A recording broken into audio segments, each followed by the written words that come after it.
এই নির্বাচনে যদি প্রধানমন্ত্রী এসে দাঁড়ায় এখানে, এই শুভেন্দু টুভেন্দু চুনোচাঁদা ছেড়ে দিন এদের, তারপরেও 1 লক্ষের বেশি ভোটে হারবে।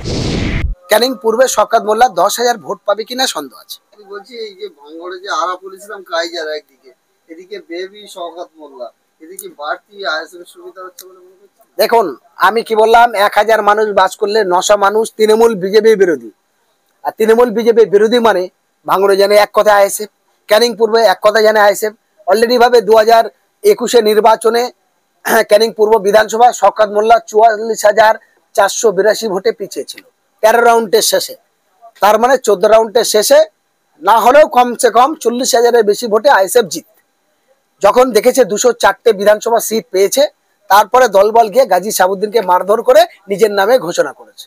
শওকত মোল্লা তো জিতেনি, কিন্তু জিতেছে হিসাব মতো আইএসএফ। আর এবারে যদি ভোট নির্বাচন হয়, কারণ ক্যানিং পূর্বের মানুষ পুরানো তৃণমূল কংগ্রেস যারা করত, যারা এই দলের জন্য শ্রম দিয়ে সময় দিয়ে দলটাকে প্রতিষ্ঠিত করেছিল, তারা সবাই এখন তৃণমূল বিরোধী, শওকত বিরোধী।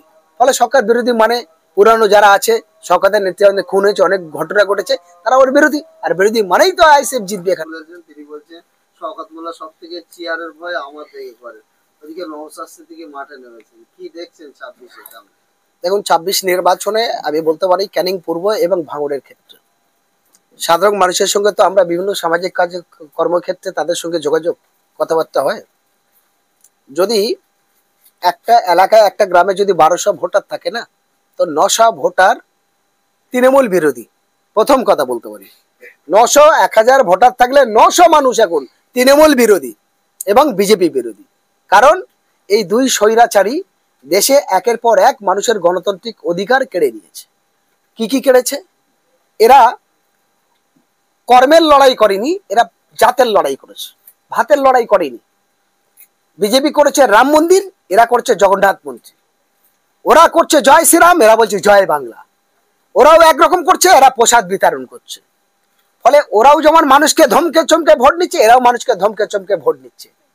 এনআরসি সিএ ওরা করেছে, ওদের বিরুদ্ধে এরা যখন আন্দোলন করছে, এরা ওদের দালালি করে সেই মানুষকে এরা কণ্ঠরোধ করছে, করে মিথ্যা মামলা দিচ্ছে।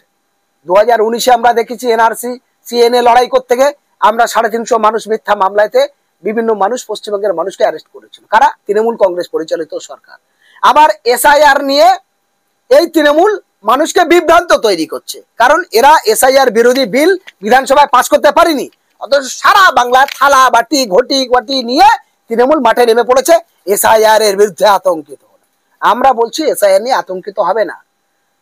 আইএসএফ এর লোকেরা বলছে, সিপিএম এর লোকেরা বলছে, কংগ্রেসের লোকেরা বলছে, এমআইএম এর লোকেরা বলছে, এসডিপিআই বলছে, ওয়েলফেয়ার পার্টি বলছে, ইত্যাদিরা।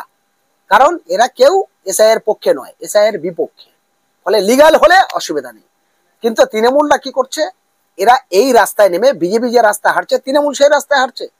সেই জন্য করে একটা গ্রামে 1000 মানুষ থাকলে 900 মানুষ বিজেপি আর তৃণমূল বিরোধী। এই কারণেই বলছি, কারণ আমরা দেখলাম ওয়াকআপ নিয়ে কালাকানুন আইন বিল করেছে কারা? বিজেপি সরকার। বিজেপির বিরুদ্ধে লড়াই করতে গিয়ে পশ্চিমবঙ্গে থেকে প্রায় 1450 মানুষ মিথ্যা মামলা খেয়েছে। তাহলে পশ্চিমবঙ্গের পুলিশ মন্ত্রীকে মমতা ব্যানার্জি, মুখ্যমন্ত্রীকে মমতা ব্যানার্জি, স্বরাষ্ট্রমন্ত্রীকে মমতা ব্যানার্জি। তাহলে দায় কার? শওকত মোল্লা তোমার নেত্রী। তাহলে ভুল কাদের? তোমাদের। তোমরাই মুসলমানের কণ্ঠরোধ করছো। আজকে চাকরির পার্সেন্টেজ কি? 0। মুসলমানদের সংখ্যা কি? 0। এই আনএডেড মাদ্রাসার অবস্থা কি? 0। শিক্ষা লাটে উঠে যাচ্ছে, বাংলার মানুষ কাজ পায় বিভিন্ন রাজ্যকে প্রাণ হারাচ্ছে। ফলে তোমাদের ভূমিকাটা কি? 0। এই জায়গা দাঁড়িয়ে মানুষ তোমাদের নাটক ধরে ফেলেছে। বিজেপি আর তৃণমূল ভাই ভাই, এটা বুঝে গেছে। সেই জন্য তো শওকত মোল্লা আগামী দিনে যদি বিজেপির লাভটা পায়, তাই বলছে বিজেপিকে ভোট দাও, বিজেপি অনেক ভালো। আর এর আগে ওনার দিদি বলেছে আরএসএস অনেক ভালো। হ্যাঁ, আর আরএসএস তাই বলছে দিদি দুর্গা বাহিনী। ফলে এটা এরা চোরে চোরে মাস্তুতো ভাই। তাই বাংলার মানুষ বুঝেছে যে দল যেতে জিতুক, বিজেপি আর তৃণমূলের ঠাঁই নাই। এই দুই দলকে দেয়া যাবে না, কারণ এরা হিন্দু মুসলমান করে করে আজ মানুষের বিপদে ফেলে। সেটা বাংলাদেশের মতুয়ারা বুঝছে। মমতা বালা ঠাকুর রাজ্যসভার সাংসদ, কিছু করার ক্ষমতা নেই, বলার ক্ষমতা নেই, সুপ্রিম কোর্টে মামলা করার ক্ষমতা নেই।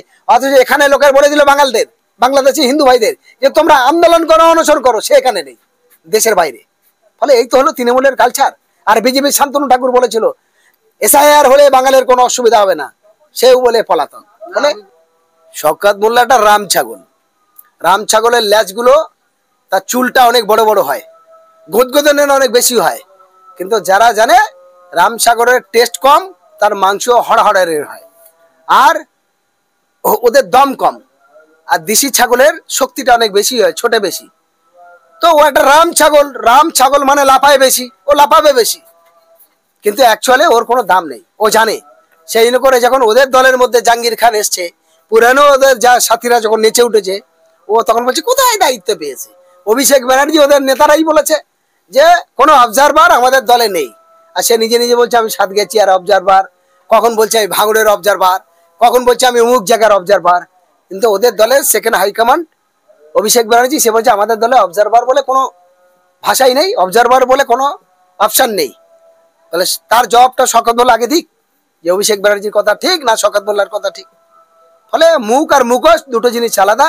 তবে 2026 নির্বাচনে ক্যানিং পূর্ব এবং ভাঙড়ের কথা বলছি, মানুষ যদি ভোট দেওয়ার সুযোগ পায়, তৃণমূল জিতবে দূরের কথা, কম্পিটিশন করবে দূরের কথা। আমরা এখন পর্যন্ত যা বুঝেছি জেনেছি, ক্যানিং পূর্বে শওকত মোল্লা 10,000 ভোট পাবে কিনা সন্দেহ আছে, কারণ মানুষ তার প্রতি এত অসন্তুষ্ট। ইতিমধ্যে আমরা দেখছি যে ভাঙড়ের একটা ঘটনা নিয়ে তুলকালাম হয়ে গেল। গত কিছুদিন আগে এসআইআর আতঙ্কে বলা হয়েছে শফিকুল গাজী বলে একজনের মৃত্যু হয়েছে। ইতিমধ্যে কাইজার আহমেদ গতকাল বলছেন যে এটা নাটক, এসআইআর আতঙ্কে মারি স্বামী স্ত্রী ঝগড়ার অশান্তির মধ্যে। তাহলে কি এখানে শওকত মোল্লা রাজনীতি করছে এসআইআর নিয়ে? দেখো, এসআইআর নিয়ে শওকত মোল্লা সহ গোটা তৃণমূল পরিবার বিজেপির সঙ্গে কাঁধে কাঁধ মিলে মানুষকে আতঙ্কিত করে ভয় দেখিয়ে দলে টানার চেষ্টা করছে, তৃণমূলরা রাজনীতি করছে। ফলে এটা বেশি সুবিধা হবে না, মানুষ বুঝে গিয়েছে ওদের চেহারা। গতকাল যে নওশাদের যে ইয়ে হয়েছিল, ওটা কোন জায়গায় হয়েছিল? এটা একদম সরাসরি আমি বলি, উনি যখন মকরমপুর থেকে আসছে, অলরেডি ভাবে সকালবেলা থেকে শওকত মোল্লা মৌখালি থেকে শুরু করে বিভিন্ন জায়গার হারবাদ বাহিনীরা পাঠায়। সকালবেলা তারা মদ পান অবস্থায় এসে প্রথম ঝান্ডা বান্ডা লাগায়, তারপরে তাদের কালো পতাকা নিয়ে ওখানে অনেকগুলো বোমবাজি করে। এবং নারায়ণপুর অঞ্চলের বিভিন্ন জায়গা থেকে মানুষ ফোন করেছিল যে দাদা আমরা এমনি বাজারে আসছি, আমাদের আসতে দিচ্ছে না, ধোকাটা অটো স্ট্যান্ড থেকে কোনো মানুষকে পার হতে দিচ্ছে না, এরকম অবস্থা করেছে। তারপর অসংখ্য বোম পড়েছে, পুলিশকে সমস্ত ঘটনা তারা জানিয়েছিল। ইভেন আমরা দেখলাম সাধারণ মানুষ যখন আক্রান্ত হচ্ছে, আমরা নিজেরাও বলেছি হ্যাঁ যে এগুলো ঠিক জিনিস নয়, সবাই স্বাধীনভাবে তারা তাদের দল করুক। ঝান্ডা লাগানোর দরকার আজকে লাগাও, ঝান্ডা লাগানোর দরকার ছিল 5 দিন আগে লাগাও। যখন মাখালতলায় মিটিং করেছে তখন আইএসএফের একটা ঝান্ডা লাগিয়েছিল, লাগায়নি, তখন কেউ ওদের বিরুদ্ধে বলেছে? বলেনি। ফলে এদের এই দ্বিচারিতা মানুষ বুঝতে পারছে। শওকত মোল্লা ওখান থেকে বহু বাহিনী পাঠালো, পাঠানোর পর সালাউদ্দিন বলে একজন আছে নারায়ণপুরে, হ্যাঁ প্রধান, তার সঙ্গে যুক্ত হয়ে সে কি করেছে, বিভিন্ন এলাকায় লোক পাঠাতে শুরু করলো যে যারা বাড়ি থেকে বাইরে না যেতে পারে, আইএসএফের মিটিংয়ে যেন যেতে না পারে। কেন ভাই এগুলো হবে? সেটা গেল। তারপর কালো পতাকা